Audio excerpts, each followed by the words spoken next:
Hey, we're on. Yeah. Hey, happy Father's Day. Yeah. I called my dad. Yeah. He said, how you doing? I don't know about it. You talked to him a long time. Yeah. I heard you. Yeah. They're tearing the whole country apart. How's he doing? Is he doing all right? Yeah. Yeah. Yeah. He's fucking funny. That's it. Yeah, that's pretty much what he sounds like, too. Yeah. All right. Hey, it's just one doctor after another. Once you get to a certain age, that's pretty much what it is. That's the only people you get to see anymore. It's sad, but true. Happens to everybody. All right. You got anybody on? We don't have anybody on here yet. No, not yet. I think we just have like one person waiting, but you know, whatever. People will drop by. All right. So since we did a sidetracks yesterday, we thought we would do a matinee today. So this is kind of like a little bit of a different thing, but this is kind of a cool thing that Shudder did this year. So there's this film festival called the Etheria Film Festival. It's been going since 2014, and it's basically like a festival of horror short films directed by women. They usually have it at the Egyptian Theater in Hollywood. They usually have a big party and panel discussions and stuff like that. But obviously this year they couldn't do that. So what they decided to do was basically have the festival completely online. So they partnered with Shudder. And Shudder basically put up all 9 of the shorts that were selected like in one just big long thing that you can watch. And then they had just like an introduction. And I think they're going to do like some panel discussions and stuff like that. Now, I don't think it's staying up on Shudder. It's only up there for like a short period of time. It went up on the 19th, and then it's going to stay up until like the 27th or something. That's staying up for like a week so people can watch it. But I thought that was kind of like a cool thing to do, like as a compromise, because they couldn't have people there in person. So now this is a collection of 9 shorts. And like I said, they show them like just one after the other. They don't like have anything in between or anything. And it ends up being about, I think it was 2 hours and 8 minutes long. So you can I just kind of sat down and like watched all of them in a row. Have to say, like, all of these were good. Yeah, like good to great. You know what I mean? It's like, obviously you're going to like some of them better than others just because that's people's personal taste and stuff.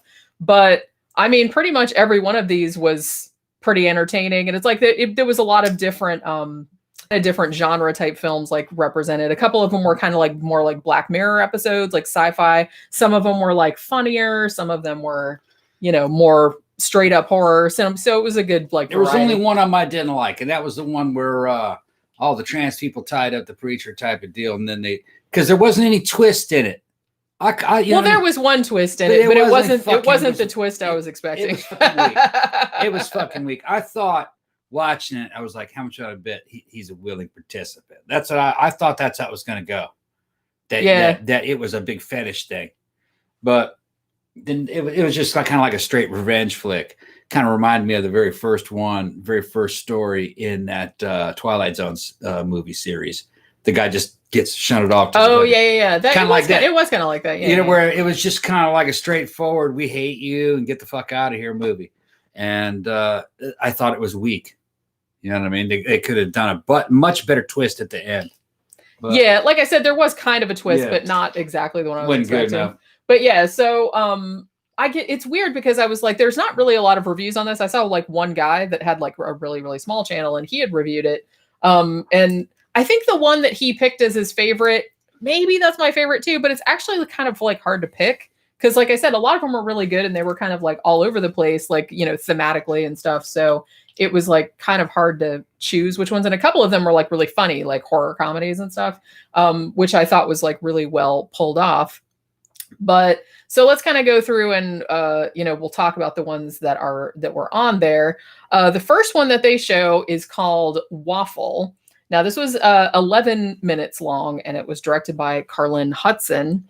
Now, this was kind of like a dark comedy. This one had a little bit of a Black Mirror kind of vibe because the whole setup was that there's this woman named Katie who is a waffle heiress, hence the name Waffle. And she's like clearly very socially awkward and kind of like emotionally stunted because she kind of like, even though she's clearly like in her, late 20s or early 30s, she still kind of acts like a teenager and has like kind of kid-like pajamas, and she wants to have a sleepover and stuff. And so you open like on this sleepover type situation, which is kind of awkward and you're not really sure why at first. But then you figure out that this is kind of like either it's a little bit in the future, or it's a little bit of an alternate future where there's kind of like an app where you can essentially like pay for a best friend, like somebody to hang out with you and like be your best friend and do what you want to do. So that's kind of how that ends up going. I really did like the interaction between these two women, and like the waffle heiress lady who's like clearly a nut. And then the other woman who's just like, she's just like, hey, my time's up. You need to put more money in and shit like that. You know what I mean? And then the woman like getting madder and madder and like obsessed and stuff. So this one was like pretty entertaining, mostly funny. I don't remember this one being like uber gory, but it was kind of like more a dark comedy, but it was kind of like had horror elements too. I just thought it was okay. Yeah. And also had a little bit of a twist at the end, which I liked. I didn't think it was that strange because they got shit like that in Japan now. That's what I mean. So I guess it's not really that futuristic because it was essentially just like calling, an Uber or like Grubhub or something like that, except a friend. Right. Which you're right. They have that in Japan. They have that kind of thing in Japan. Friend for hire. Where you can like rent friends and like rent people to hang out with. They call it an English teacher. Is that what they call it? Usually English teacher is a fucking metaphor for that or euphemism for that. Oh, that's pretty funny. Yeah. It's usually a white guy and a fucking Japanese girl, and she hires an English teacher. And you go over there and you're her friend. English teacher. Yeah. Does he actually teach her any English, or is that just incidental? I think he does. I think that. So I guess it's not. It's that a little bit much of a both. misnomer. Yeah, they just want somebody to hang out with. They want some social interaction. Right, and they tell the husband he's just my teacher. Yeah. Yeah. I see how that works. Though. Yeah. He doesn't care because he's going to the fucking hostess club. Well, yeah, that's what I mean. It's hey. Yeah. You can't like she's allowed to have her fun too. Right. I could make a lot of money doing that over there, especially when I was in my 30s and 20s. I'd come back here a fucking millionaire. Yeah, you should have gone over there like back when you had your Tom. Back when I had all my charms. Yeah. Way back then, Way back when you had all my charms. Hair. Back when I had that shit looking like Jesse's girl and shit. I was just gonna say you did. He's like Jesse's girl. You did look a little bit like Rick Springfield. Yeah, you worked it though. It didn't look it. Everybody had that. Everybody hair had that. Then, so it's kind of like it looks ridiculous on some people, but I thought we didn't know any better. I thought it looked nice on you. Actually, we didn't know any better. You could pull it off. Yeah. That's funny. Mega Better says my dad did that and he ended up marrying her. Well, there you go. See? There you go. So it does work out. Yeah. Now, the second one, which is the one that the other reviewer picked as their favorite, I liked this one. This one was probably the most messed up one. This was an Australian one, directed by Mia Kate Russell. This one was 14 minutes long. This is probably like the most straight up horror one. And like I said, it was kind of the most fucked up in terms of like the subject matter. Kind of the setup of it was there was a funeral. Apparently the matriarch of this family had died.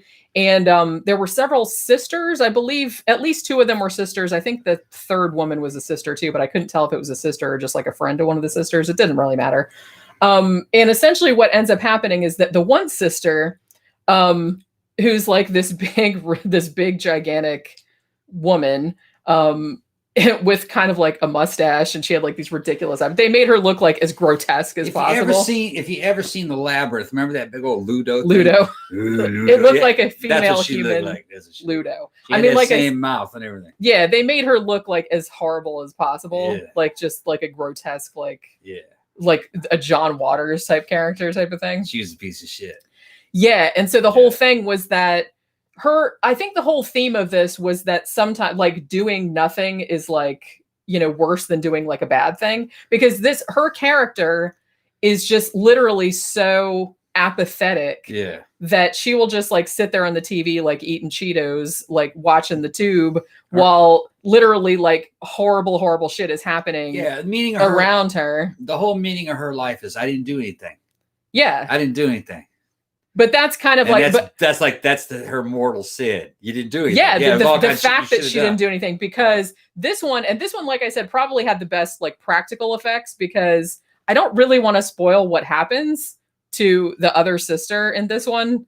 And the fact that, the big, horribly grotesque, like couch potato sister doesn't do anything to help. Yeah.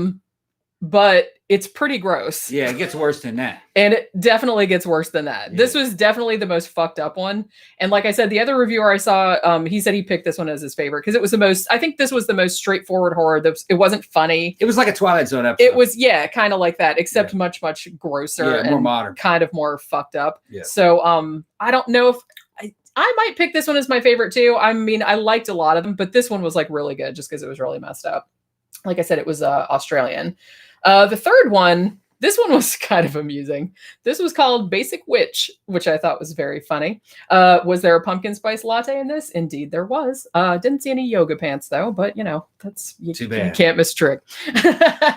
This was directed by Yoko Okamura and it was 12 minutes long. More of a fantasy than a horror, and kind of like comedic. This one was kind of something to do with, so the woman who's like the main character, her name's Lily, and they kind of show that she's a witch at the beginning. It's very like, you know, Witch of the Eastwick type of thing where she's making the candles come on and everything. And she has had a night of passion with this dude. I don't know if she had known him previously, like if they'd been dating for a while, if it was a one night stand or something like that. It wasn't real clear on that, but it didn't really make a huge amount of difference. You could tell that they kind of knew each other, but not super well. And I guess he had like a super good time with the sex and her not so much. So she puts a spell on him so that he can experience everything that she experienced during the night and like all the thoughts and emotions that she had and stuff like that. And it is delightfully funny. She turned him into a woman. Well, she made him feel like what she felt and thought like during the whole situation, which I thought was, and it was very funny. And it was, it's not like, I mean, I just thought it was like really, really funny the way it was done. Like, especially when he goes off like at the end, like after because he has like all the physical sensations too. Yeah. Which is hilarious. Like I said, which is hilarious. She didn't want to play my game, but that's my game. That's turning the man into a woman. And everybody knows women aren't as good. Well, it's just it's just different. But the hilarious apples and oranges. The thing that made me laugh the hardest, other than all I'm going to say is surprise butt stuff. But that made me laugh really hard. But also when like after the end, like after all the physical stuff was done, like when he was kind of channeling like what, like all of the things that she was thinking, like all of the conflicting emotions. He's having all these emotions. And he was like saying all this stuff. And I was like, wow, they nailed that. It's like, you know what I mean? And it's like, that made me laugh really hard because I'd had like the exact same like thought process.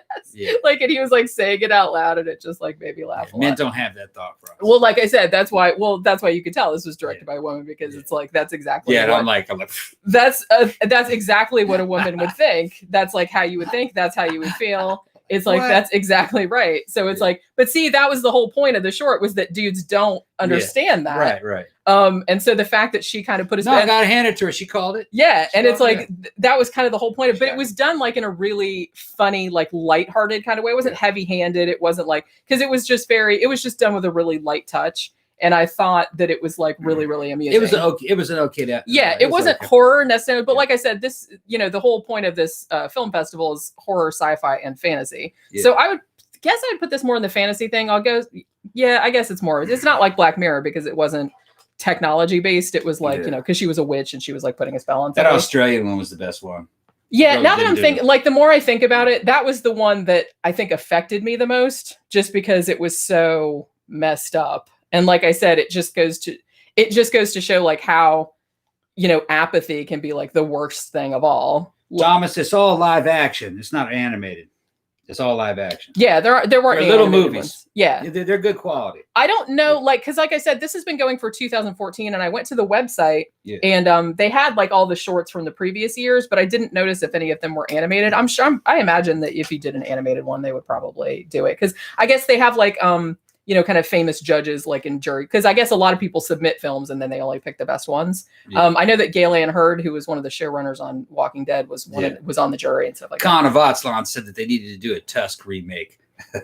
They just made that movie like just a couple of years ago. They don't need to make remake it. Tusk is good enough as it is. If you guys haven't seen Tusk, man, go see that. It's a divisive movie. Like I can see how, but I gotta see that again. I liked it actually. Tusk was fucking, like I said, Kevin Smith's movies are very kind disturbing. Yeah, it was actually. It was.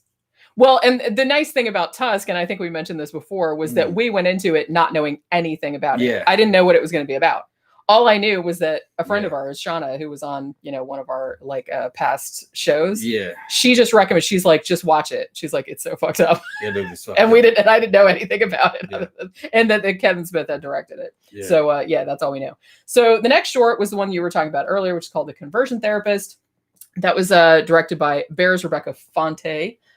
20 minutes long. And this is one where there was I guess he's like a preacher, and he's like runs one of those Pray the Gay Away camps. Yeah. And so a trio like basically kidnaps him and tortures him and tries to get him to like change his ways and stuff like that. Pretty straightforward. Like I said, it might have been a little bit better if it did have kind of a twist at the end, but not twist wasn't good enough. A big enough twist. Because like you said, oh, they should make the twist this, that. Right. Because I was calling it. I said, I think I know this is going to go. Yeah. It didn't go quite like that. I thought it was going to be a paid for service and that this was his fucking sexual fantasy. Because there was a lot of sexual shit that happened in it. True, and yeah. And it would have been a much better if he was in. I think I would have liked that. Because then you go, okay, Because there's like, that makes total sense. No, the best the best Pray the Gay Away movie we saw was that one movie that we saw at AMC. Remember that about the kid who goes to the Pray the Gay Away camp? Oh yeah, that was a good fucking movie. I forgot what that was called. I remember you not liking it when we saw it. No, I liked it. Oh, I liked it. What was the name of it? I thought it was pretty good. I got out, and I go, that was a trip. And then it gave updates on all the characters. Yeah, and all the Pray the Gay Away people turned out to they all came out of the closet. That's it. They were all gay. Yeah, they were all gay. That's what I always say. It's just like, man, it's okay. Just don't. They're in church selling Pray the Gay Away services. Yeah. And then it turns out, oh no, they all came out of the closet. Well, they were all gay too. Of course. It was just kind of like every single time, like, and this is going back to as far as I can remember when I was a kid in the 70s and 80s. Every time you see one of these fucking televangelists and stuff like that going on and on about, we had this one that was in Florida, going on about porn. Yeah. And it's like, then they die or something like that. This huge stash, like child porn, and show that they have a huge thing of porn. It's like, if they projection. That's what I mean. If they weren't so fucking worried about it, they wouldn't worry about other people doing it. The only time you're ever going to find some religious person constantly fucking stressing out over gay people, dude's gay. That's what I mean. Because why else would they care what other people are doing that doesn't have anything to do with straight religious people don't even think about it. They don't care about it. That's what I mean. It's like, why? Ask me. Like I said, why would you even care? They're gay. It's nothing to do with It's nothing to do with Why would it be on their mind all the time? Why would they be worried about it? They're trying to get it out of themselves. Exactly. I don't worry about what other people are doing, and it's like none of my fucking business. Why would I worry about it? Funny, but yeah. Okay, so the next one. This one was from the Netherlands, so it was in Dutch. This was the only one that was not English language. This one and the last one were probably most like a Black Mirror episode. This one was called Offbeat, and it was 20 minutes long. And apparently they don't, it's mostly just implied, which I thought was good. But there's just like a brief scene at the beginning where it's sometime in the future, the air quality outside is just completely gone to shit. And so people can't live outside without masks and various other things. And so I guess there's a place like a kind of, an Eden sort of place where it's like a dome, and you can go in there where there's fresh oxygen and stuff, but you have to go through this series of tests before they'll let you live in the dome. So you're basically following this guy named Ollie, and he really badly wants to get into the dome because he's kind of like a punk rocker kind of dude. He's got a leather jacket, and he wants to be a drummer, and he wants to be like the best drummer in the world. Yeah, and he's of Middle Eastern heritage too. Yeah, which it kind of comes into play. Yeah, so they go through. So it's him and like I think it's 4 other contenders, and they're trying to go through this series of weird tests, like to be able to be allowed to live in the dome. So they have to go through, like they have to do like a Rorschach type of test, and you have to do like shit with what's that for your reflexes and all this other kind of stuff. And it's funny because this one's actually kind of funny because he'll like say certain things and it's like the wrong answer. They're like, oh, you are depressed and you are a homophobe and you are this and that and all this other stuff. Like, it's just rating him as he goes through. It's rating him like taking points away. It's kind of like a post-apocalyptic Logan's Run. He's trying to get into the dome. Yeah. All right, so that'd be a good way to describe it. This is one of the better episodes. I did like this one. Yeah, it's not horror though. No, like I said, this is more, but like sci-fi. I said, it's sci-fi. It's definitely like a Black Mirror type episode. Yeah, I like that one. And it actually reminded me of that Black Mirror episode. I can't remember the title of it, but the one with Dallas Bryce Howard in it, where everyone was social media and they had to rate everybody. Yeah, yeah. It was kind of like that a little bit. Yeah. Just like on a little bit of a smaller scale, I guess. But like I said, it's a short film. It's only 20 minutes long. But these are all good. So it's kind of hard for me to like pick one or the other and they're really different. One of the things, earlier in some of the earlier episodes I talked about, I said the movies of the future are actually going to be better movies, targeted, without, they're not going to be real long, and they're not going to have fucking celebrities in them, and they're going to have a lot more impact. This is what I was talking about. Yeah. And what was the one with the damn sci-fi one that we saw? Blood Machines. Yeah. There's going to be a lot of stuff like that now. Well, like I said, I think that's going to be the way to go. We're going back to the age of the auteur, I guess, where you're just going to get like one or two person's vision. Making a damn cool fucking flick. Because you can make a cool flick for not that much money, and you can get it seen by a lot of people. Yeah. If you haven't seen Blood Machines, go see Blood Machines. Yeah, that is also on Shudder. Yeah, it's on Shudder. It's not a movie. It's kind of a movie. But it's like a series. It's like a series, but it's only 3 episodes. Yeah, and it adds up to being about like a movie. Yeah, it's an hour long. An hour long. It's an hour long. And but imagine if a movie was also a music video in a way. Yeah. It has elements of that in it. I just thought I could just like watch it. I thought it was genius. I thought it was kind of like the rebirth of fucking Star Wars. You know what I mean? Where it's kind of like a fucking low budget but really good sci-fi fantasy space movie. And it's freewheeling. You don't know what the hell's going on. Well, like I said, that's kind of why I like, and that's one of the things that I like about Shudder. And like I said, we don't get like, any sponsorship money or nothing like that. I just really like Shudder. We've had it for a long time. Yeah. And I like that they seem particularly, they have a lot of old movies and they try to get new ones and stuff, but they really seem to be committed to bringing you indie movies and stuff like this, which I think is really cool because like I said, this festival, which has been going for several years, and they couldn't do the theater thing that they usually do. So Shudder was like, hey, we'll put them on our platform. And so maybe more people would see them. I mean, because now anybody that has Shudder can watch them instead of, having to go to the theater like you would have to before in Hollywood to see them. Yeah. And we, Jenny and I had that AMC. And AMC was fun to get out of the house. We saw a lot of movies. For how long was that? About a year and a half? Yeah, something like that. About a year and a half. And it was only $20 a month. And there were some good movies that we saw in the theater. Yeah, we did see quite a few good movies, sure. But fucking just Shudder alone gave it a run for its money. Color Out of Space. You had fucking Mandy. We rented Color Out of Space. We rented that one? Yeah. Okay. But we didn't see that in the AMC. No. They didn't play it. Nope. The shit that we saw like on Blood Machines, which that was actually that was Shudder, yeah. Shudder, was that Shudder? Yeah. I just think, the streaming services are fucking competitive with with what was and like I said, now that AMC. they're making their own stuff too. And I'm not saying that like every single indie movie or every single, original movie that Shudder did is brilliant. No. Some of them are better than others. Right. But I just I would rather watch something like that an independent filmmaker made that wasn't all that great than watch something that was like, cost $30 billion. Remember Vivarium?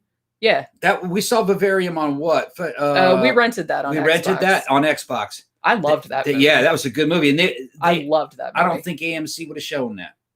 They showed it in some cities, but not here. Not here, told you. Yeah. And it's just, we've had that problem in Florida a lot. It's like, it really does seem like, I don't know. It's like they'll show stuff in like New York and LA and stuff like that, but, or big cities. But looking back over that year and a half, the best movie I saw out of AMC that wasn't like a tentpole movie was The Art of Self-Defense. Yeah.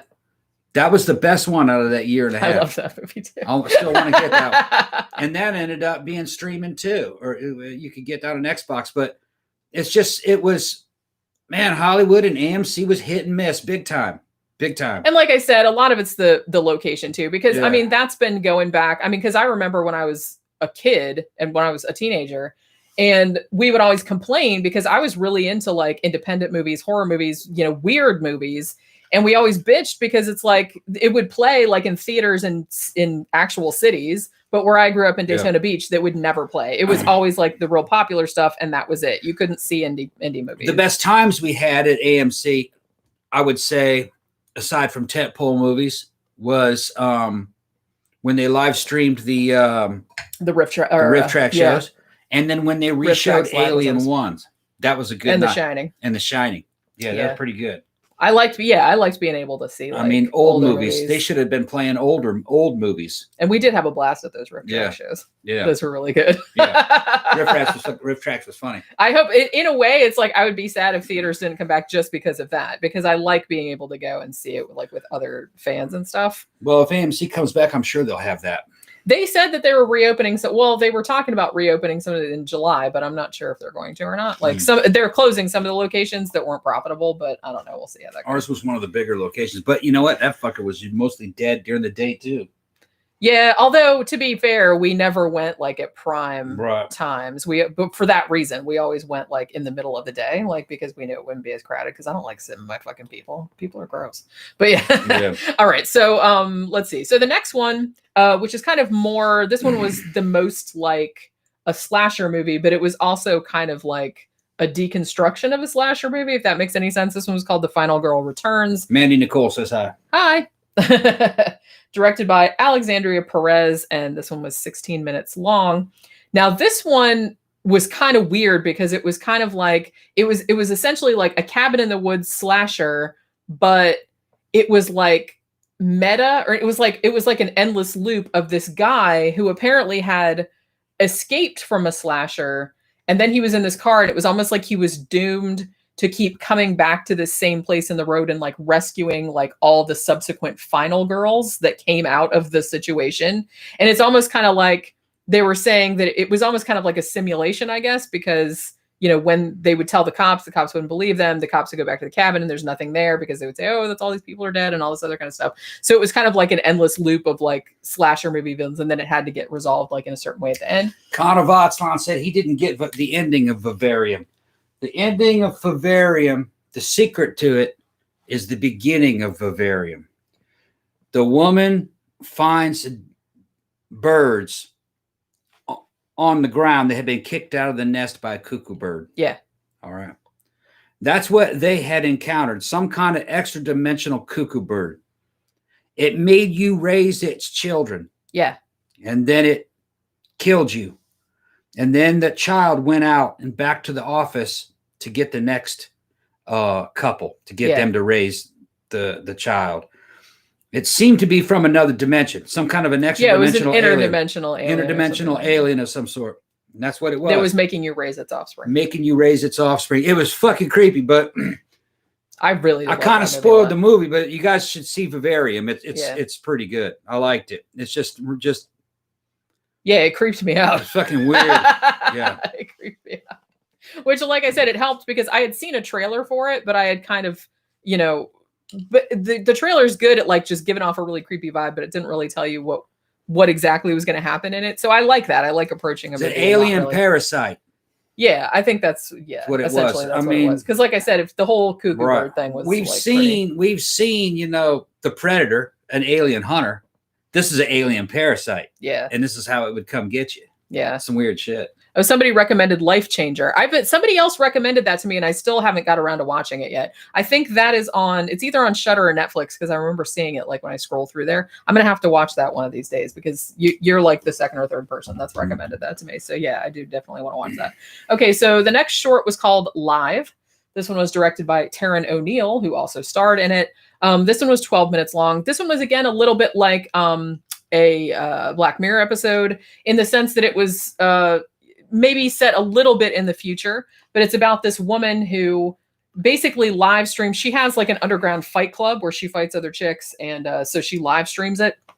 And it's kind of like like I said, not horror, more sci-fi, but it's kind of making a statement about how everyone's lives have gone completely online and you can't even have a life outside of that anymore because she's always on. Like, you know, whether it's in the fight club or whether it's like... We can kind of relate to it. Yeah. Yeah, true. Even though I don't know. I don't mind it that much. But it doesn't really dominate our lives that much. No, not really. Because I have like a whole bunch of other... Most of our stuff is just writing books. Yeah. And me just researching, watching shit and thinking about riding a motorcycle. I haven't fucking been riding my motorcycle about a year.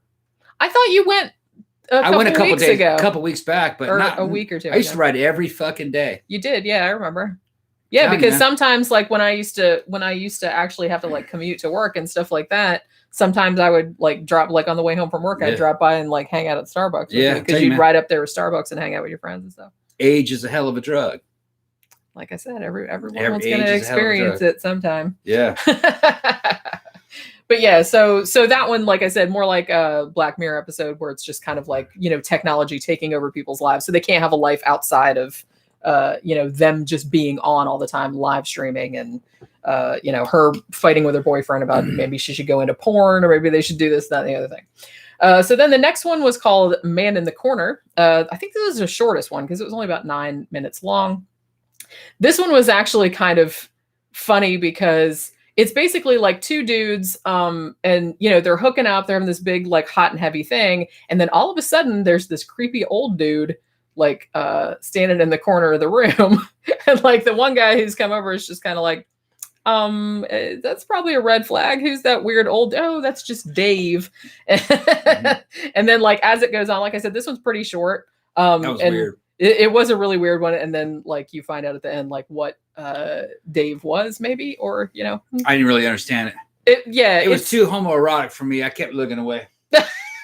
And there was like a lot of gay. So if you're into like if you're into gay porn, then this is the one for you. Girls would love it, and fucking gays would love it. Yeah, this was directed by Kelly Breslin. If I didn't say, and like I said, this one was only about 9 minutes long. I think this was the shortest one.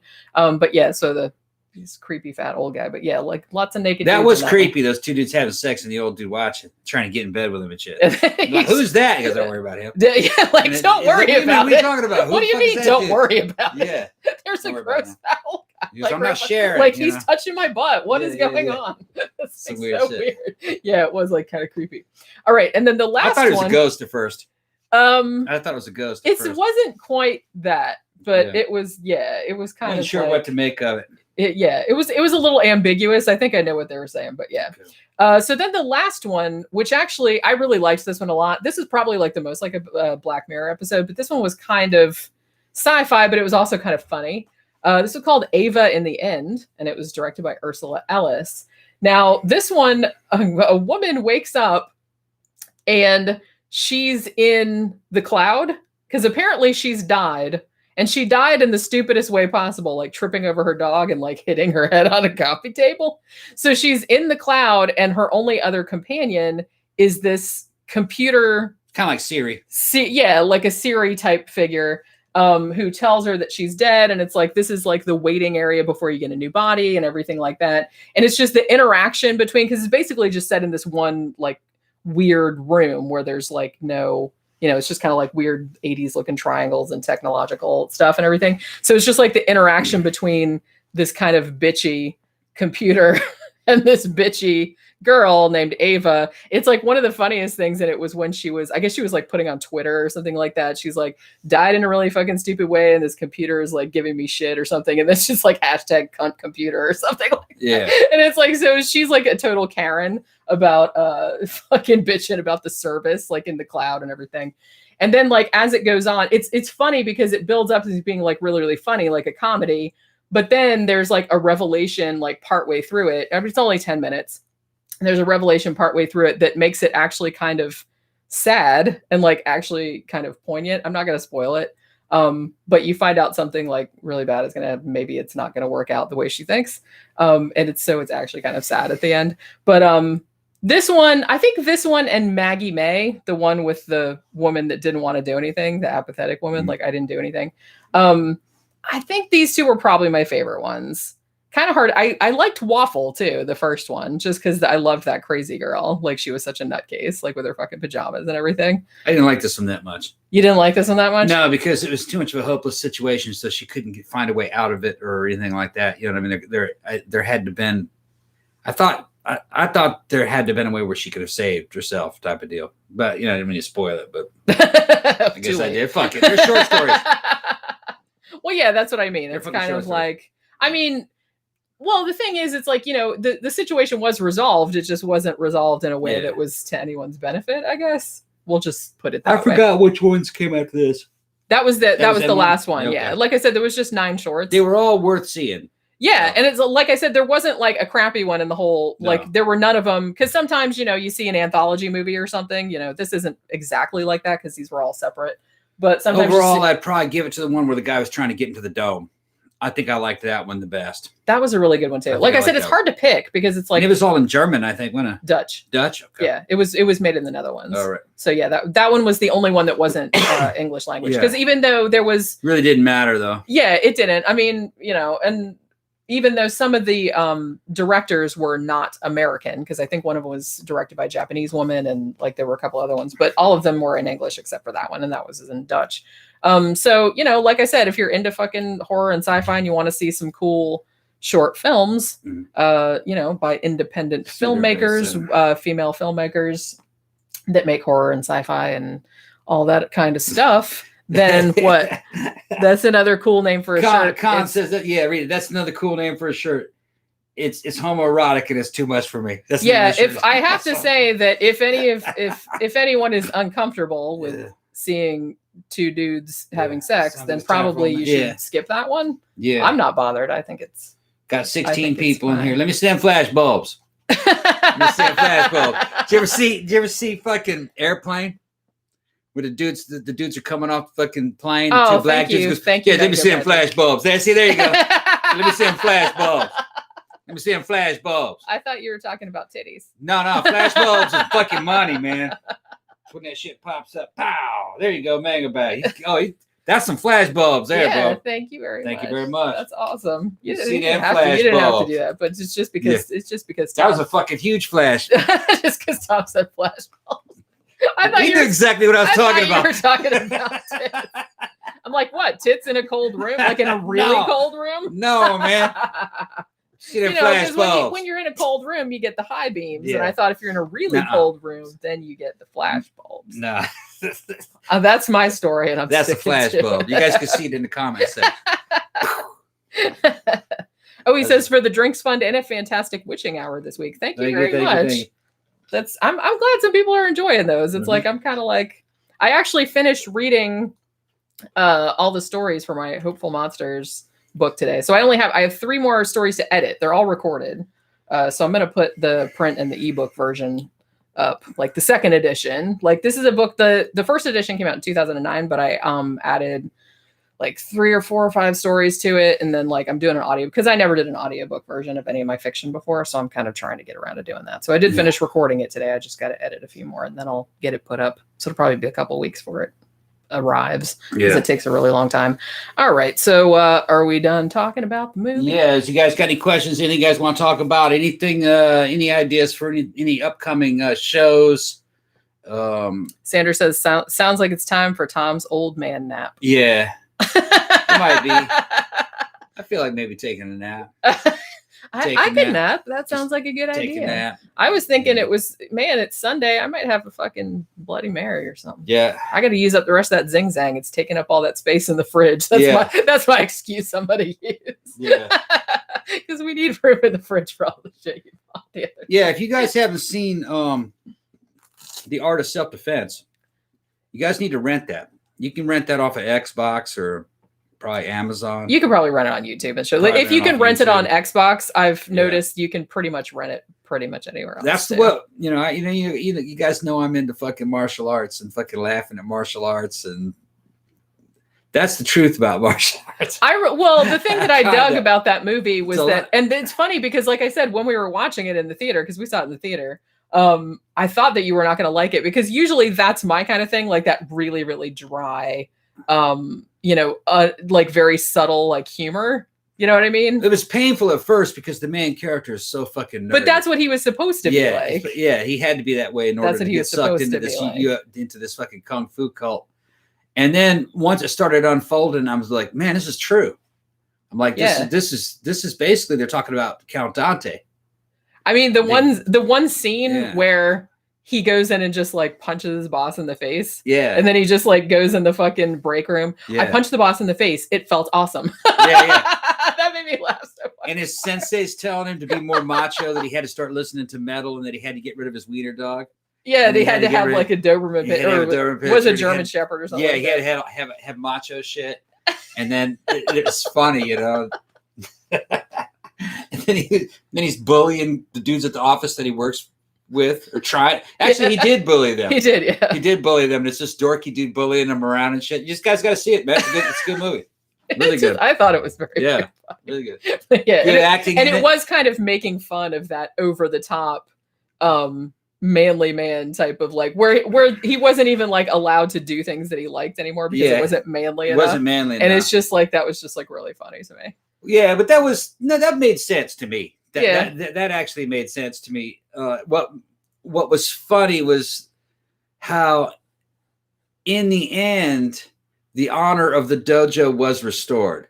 Yeah. So it wasn't really like an anti kung fu or anti martial arts movie. It was just that it had been perverted. It had been perverted by a dude who was selfish and cheating and fucking didn't have any damn scruples or honor. Yeah. And he was making money illegally in illegal ways to fucking support the dojo. And he wasn't trying. He was providing his own customers by fucking beating people up. That was another weird thing. Yeah. It was a very twisted situation of how that dojo operated. Yeah. And people who left the dojo still had to pay for memberships because he had so much dirt on him. There was all kinds of fucking weird shit. And all that shit actually has happened in those dojos. Yeah. It's just that it was all happening in one dojo in this story. It was kind of like Count Dante and then a bunch of other weird shit happening. The Black Dragon Society was like that. So it wasn't like darker. It was like exaggerated, but not that much. Not that much. Like if you know anything. And it kind of brought back my days of my fucking stepbrother Billy and fucking Ninja Jim and all the fucking stupid taekwondo. Ninja Jim. Ninja Jim was basically that guy who was the main character in the nerdy. Ninja Jim was a little bit tougher than that. Yeah. Not much. He was like a wannabe cop, but he would never really make it as a cop. Yeah. He ended up, I think, being an EMT. Okay. Well, that's better than a cop anyway. Yeah. But that's not what he wanted to be. Yeah. He wanted to be a cop and a fucking ninja. He wanted to be Chuck Norris. That's what he wanted to be. This is back in like 80s. No one has sufficient chest hair to be. He wanted to be Chuck Norris from the Octagon, and he wanted to be Chuck Norris from Missing in Action. He wanted to be Mad Max. He wanted to be everything. Yeah. Okay. Yeah. Sanders said the last scene of Art of Self-Defense made the movie perfect. Yeah. Like, kind of perfect. I really did love that last. I laughed so fucking hard, like in the theater. And I don't usually like to do that because it's, rude to other people watching it, but it's like, I just like fucking cracked up at that last fucking scene. All right. So we are going to wrap up this matinee. Hold on. People asking questions. What? Have you seen Lighthouse? Yes, we saw Lighthouse. Yes. It was pretty good. I really liked it. Yeah. I thought it was like super weird. And I like I said, I'm all for people making just fucking weird ass movies like that. It's like, don't even just let your freak flag fly, man. It's like, don't even give a shit if people don't like it or not. Just make what you want to make. It's okay if it's weird. There's a movie called Iceman from 2017. It's like The Revenant. Very good movie. Oh, okay. Spoken in an ancient language, we can understand the story visually. Oh, it's probably kind of like Quest for Fire. That sounds kind of cool, actually. Talking about the last scene of Art of Self-Defense. It's on my list to see this week. Tonight I will be watching Series 1 of Creepshow. Okay. Oh, okay, yeah. Yeah, we need Chuck Norris in the next Mad Max film. I hope the next Mad Max film is good. It should be really good. I mean, based on the last it'll be hard to top the last one, but if they want to try. Well, he probably could top that. He probably could. Well, he probably would. It would have to be different, of course. Yeah. But that's kind of what all the Mad Max movies were all different from each other. Right. You know what I mean? Which I kind of liked. I'm sure he could do something. It was thematically the same, but they would tell a different story each time, which I thought was kind of cool.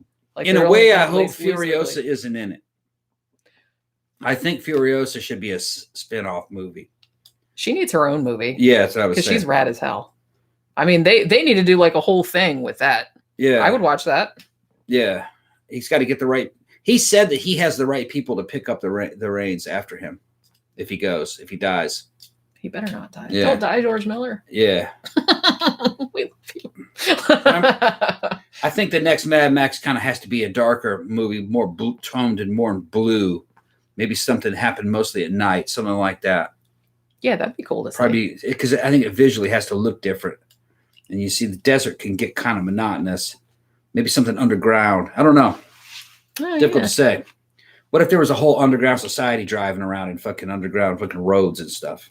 Oh my God. To get away. That just reminded me of that fucking movie that I was just watching on Mystery Science Theater the other day with Kathy Ireland in it. I didn't about see the it. underground Australians. Oh, okay, I didn't see it. Oh, Alien from LA. Yeah. I think I remember that. That's pretty bad. That was a terrible. Yeah, but what if it was a huge scale? Yeah, I mean that could be done better. Obviously, Right. It has been done better. Because I liked that idea. They just didn't do it. I mean, it was a fucking canon film or whatever. under the conditions that you've seen that Mad Max world, being underground might be better. You'd be able to keep water. There might be underwater. Yeah. Underwater. I think that'd be good actually. And then you can hollow it all out, and then there's like there's still cars and shit, but they're underground. Yeah. And they're pumping oil underneath there and everything. Kind of like maybe like a huge abandoned salt mine, something like that. Yeah. See, that would kick ass. Yeah. Yeah, I'd watch that. That would probably make more sense. Yeah. Sandra said, I finally watched Mad Max Fury Road. I'm absolutely not into action movies, and I loved it. Yeah. I know. And like I said, we saw it. Well, when it was in the theaters, we saw it 6 times. Yeah. We saw it in 3D. We saw it not in 3D. We saw it in we saw like every different format. Have you seen The Road Warrior? If you haven't seen The Road Warrior, you got to see The Road Warrior. Yeah. I mean, the thing about Mad Max Fury Road, I remember the first time we went and saw it in the theater, it's like you felt like, because seeing it in the theater, it's like really big. And we were like in the front, first or second row. It's like we felt like we were beat up. Right. You know what I mean? Just by awesomeness. It was just like a fucking, it was just raining awesomeness down on me the whole time. I was just like tired at the end of it, but like in a good way. Jason Voorhees from the third part is a copy of Humongous and Mad Max. Another thing about Lord Humongous from Road Warrior is that some stuff got cut out of the story. Originally, the idea is that Max was going to find out that Lord Humongous was actually the Goose. Because remember, his friend Jim Goose got burned up, but he never died. Okay. So what was going to happen, he was going to find out that Humongous was the Goose, and then the Goose was going to try to convince Max to join him on the dark side. Yeah. And man, I wish they would have left that in there, but they decided to take it out because they thought that the fucking American market, and it had a bigger budget and they knew it would probably sell real well in the American market. They thought that people from the American market hadn't seen the first one. Right. So they wouldn't know who Goose was. So it wouldn't have the same impact. Right.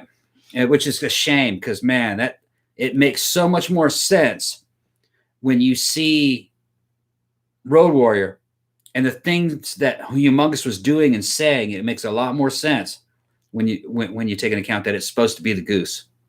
Yeah. You know. Oh well. Which I don't know if you guys knew that. What are you gonna do? Yeah.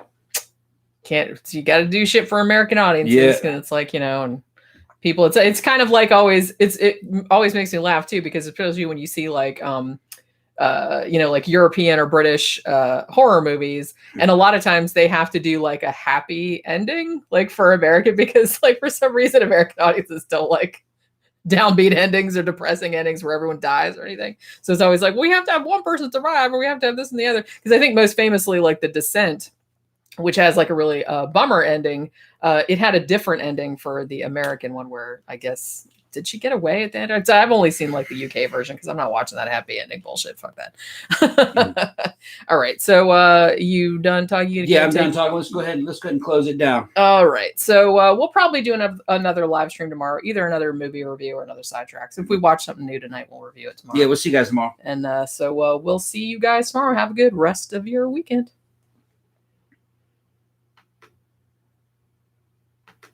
All right.